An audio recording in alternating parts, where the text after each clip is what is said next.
Assalamualaikum sahabat semuanya.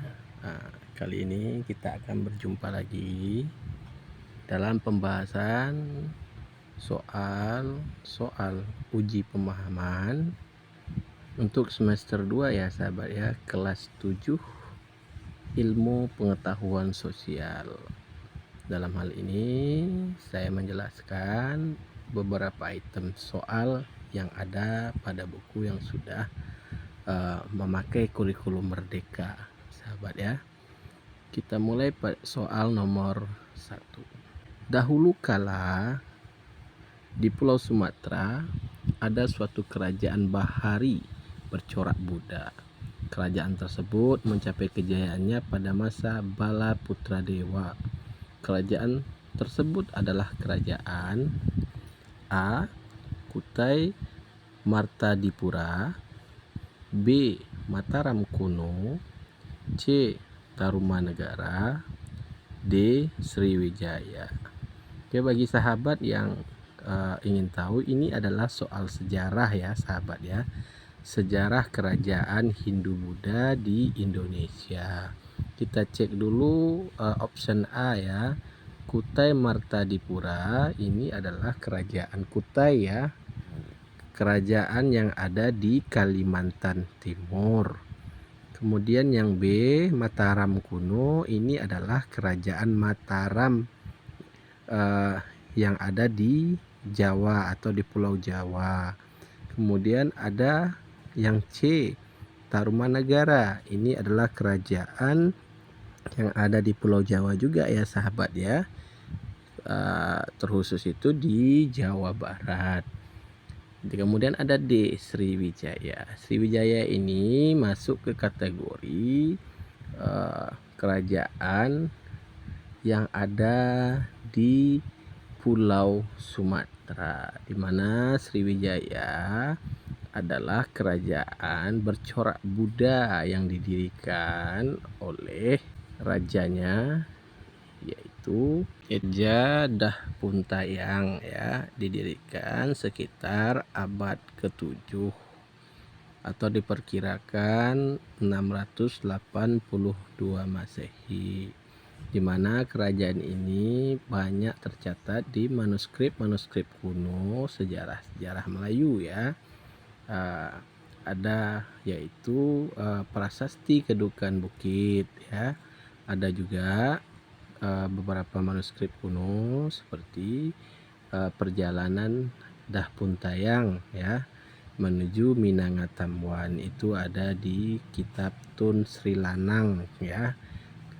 Biasanya ada kalau di pelajaran budaya Melayu untuk anak-anak yang belajar di Provinsi Riau ya. Jadi Sriwijaya ini adalah kerajaan bahari, artinya adalah kerajaan yang bercorak Buddha. Mereka mempunyai kekuatan yang baik dalam armada lautnya juga ya, dengan raja terkenalnya yaitu Bala Putra Dewa. Jawaban nomor 1 adalah D, Sriwijaya. Kita lanjut ke soal nomor 2.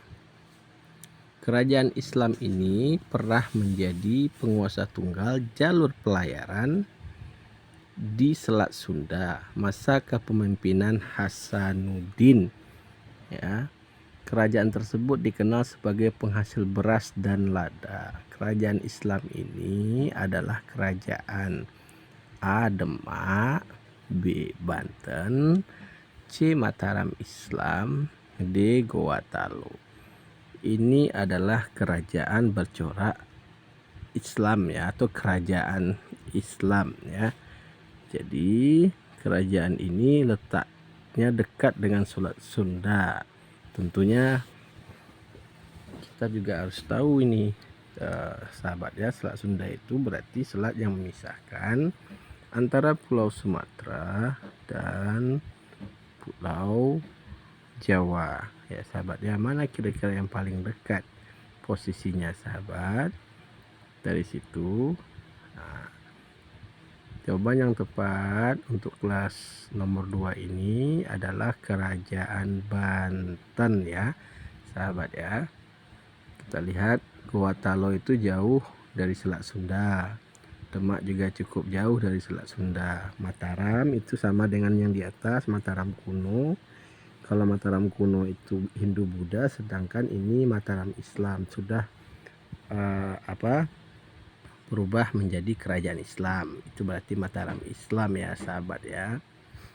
Kita lanjut nomor 2 itu jawabannya B ya. Kita ulangi lagi, B, Banten. Kita lanjut ke soal nomor 3. Kegiatan produksi dapat menghasilkan nilai guna jasa. Salah satu contoh kegiatan ini adalah nilai guna jasa ya, sahabat ya. A. Budi membuat kue serabi. B. Anita berolahraga setiap hari. C. Seorang dokter mengobati orang sakit. D. Kak Anton mengirim barang ke pelanggannya. Untuk menjawab soal ini adalah soal ekonomi ya. Dalam teori utilitas ya, utilitas atau nilai guna. Teori ini adalah teori ekonomi yang mempelajari kepuasan dan kenikmatan yang diperoleh seorang konsumen dari mengkonsumsi barang-barang. Kalau kepuasan itu semakin tinggi, maka semakin tinggi nilai gunanya. Sebaliknya, apabila rendah kepuasannya dari suatu barang, maka nilai guna barang tersebut semakin rendah ya. Ada beberapa model atau beberapa jenis nilai guna barang ya. Yang pertama, nilai guna tempat atau place utility. Yang kedua, nilai guna bentuk atau from utility. Yang ketiga, nilai guna waktu atau time utility. Yang keempat, ada nilai guna pelayanan atau service utility ya. Jadi kita coba membenah salah satu dulu ya objektifnya. Budi membuat kue serabi. Serabi itu biasanya dibuat dari tepung ya. Berarti ini masuk ke nilai guna bentuk ya, sahabat. Kalau yang B, Anita berolahraga setiap hari. Ini adalah masuk ke kategori nilai guna waktu ya, atau time utility ya. Karena ada kata setiap hari. Yang C, seorang dokter mengobati orang sakit. Ini adalah nilai guna pelayanan atau service utility. Yang D, Kak Anton mengirim barang ke pelanggannya. Ini agak meragukan ya. Ini apakah nilai guna pelayanan juga atau tidak ya, sahabat ya. Kalau kita lihat, karena Kak Anton ini mengirim barang ke pelanggannya, berarti Kak Anton ini adalah seorang yang melakukan kegiatan distribusi ya, sahabat ya. Kalau dikatakan Kak Anton seorang kurir mengirim barang kepada pelanggannya, berarti baru masuk ke nilai guna jasa. Jadi kalau untuk nomor 3 ini jawabannya adalah C, seorang dokter mengobati orang sakit. Kita lanjut ke soal nomor 4. Perusahaan yang membeli barang-barang dari luar negeri untuk dijual di dalam negeri disebut A. Agen, B. Makelar, C. Importir, D. Komisioner. Ya, jadi ada agen ya. Agen itu adalah orang yang melakukan kegiatan distribusi barang ya. Sedangkan makelar itu adalah penghubung antara kedua belah pihak yang berkepentingan.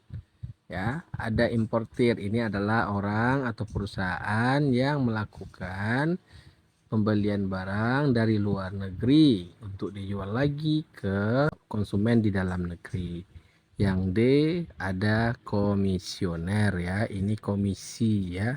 Komisioner itu istilahnya merujuk kepada sebuah kelembagaan atau kepada seseorang atau beberapa orang yang terpilih ditunjuk untuk menjalankan suatu bidang tugas dalam sebuah komisi ya. Itu komisioner. Jadi jawaban yang pas untuk nomor 4 ini adalah importir ya, sahabat C.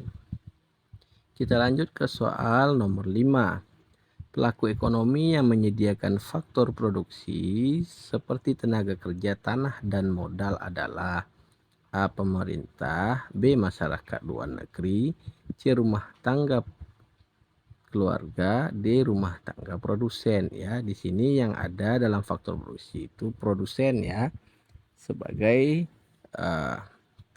orang yang mengubah atau mengubah nilai guna barang ya, itu disebut dengan produsen. Sementara yang ditanyakan di sini penyedia tenaga kerja, tanah, dan modal ya, itu masuk ke rumah tangga konsumsi atau rumah tangga keluarga. Jawaban nomor 5 adalah C. Oke sahabat, sampai di sini dulu ya pembahasan kita kali ini. Lebih dan kurang saya mohon dimaafkan. Assalamualaikum warahmatullahi wabarakatuh.